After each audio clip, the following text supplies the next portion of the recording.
Well, I hope that's framed up properly. This is the second attempt at filming this, so welcome to the YouTube channel, Drum Nerds! Hello! I apologize for being away so long. In the comments section, please let me know where you're coming from, where you're watching this from, what new skills or interests you may have developed or further pursued. Let me know what you've been getting up to, in a nutshell, really, and where you're coming from watching this. Yeah, so we're looking at linear. Previous week, we did a linear fill. This is another linear fill. It's kind of like paint by numbers, but less sophisticated because we are drummers at the end of the day. And if anybody's allowed to make fun of drummers, it's us. So, this is a 3-5-8, so that adds up to 16, which fits in a 4-4 time signature. So, we're working on groupings of different numbers, but it's linear. So, if you're not familiar, again, linear is no two limbs striking a surface at the same time. So it's left-right instead of left-right instead of left-right together. So we're doing this. It's a good little bit of limb coordination and independence because you're obviously engaging the foot in this. So if you're not used to putting feet in fills, this can be really daunting. It's a really tricky thing to get the bass drum to almost act as another hand in a sense of fills, because a lot of the times you get so lulled into the false sense of security when you just go fill, hand, done, and the bass drum's just not at all involved. So when you start involving it, even with one note, can make it can throw a huge spanner in the works. So this does take time. So please don't be too hard on yourself there. So let's get into it.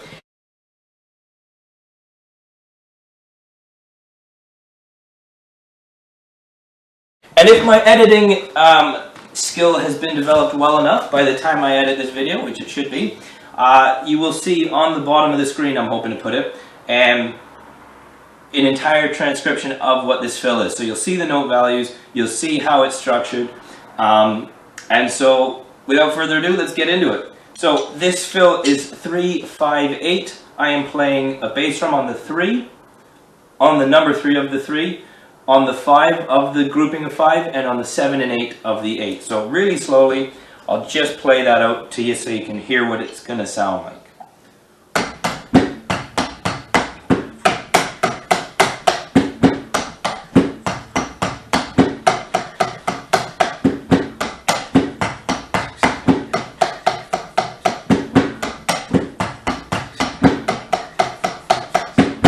There you go. Now, a personal approach to this that I find works best in counting, as you may have been able to make out my lips moving there, I'm counting the 3 and the 5 as 8. So instead of going 1, 2, 3, 1, 2, 3, 4, 5, 6, 7, on, I'm counting it as an entire 8. So I'm not saying 1, 2, 3 twice. So this to me is just 1, 2, 3, 4, 5, 6, 7, 8.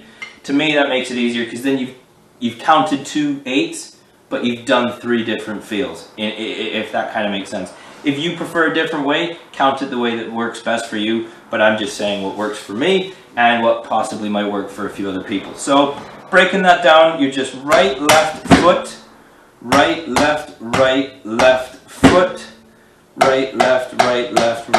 foot. That's what it is. And obviously this again needs to be amended to left-handed players and bigger kit players. I'm a fan of the 4-piece. This I use as a ride cymbal, not a second rack tom. So for me, I'm going snare, rack tom, floor tom with the groupings. You might want to go snare, rack tom, secondary rack tom, and floor tom in terms of breaking up that final 8. So maybe you'll do 4 on here and then right, left, foot on the floor tom. Absolutely fine, but just so you know, you can put this around any size kit. It'll just determine where those notes fall. And obviously for my left-handed drum nerds, I know there's a few of you out there, just mirror this, and when I say start right left, you're left right, and your floor tom will be over here unless you're doing some crazy funky stuff that I'm not aware of, in which case please fill me in and drop me a message. But yes, you pretty much learned it. That in a nutshell is 1, 2, 3, 4, 5, 6, 7, 8. 1, 2, 3, 4, 5, 6, 7, 8. 1, 2, 3, 4, 5, 6, 7, 8. 1, 2, 4, 5, 6, 7, 8. That's how we're playing it. That's all there is to it. So take it away, learn it, make it your own. You can add the bass drum in different ways, different capacities. You're more than welcome to add more bass drums to this. Just know that you would have to substitute a hand, whether that's a right or a left, wherever you add it. Because you can add bass drums in until the cows come home, but you always have to have a total of 16 in this framework that we're working with right now.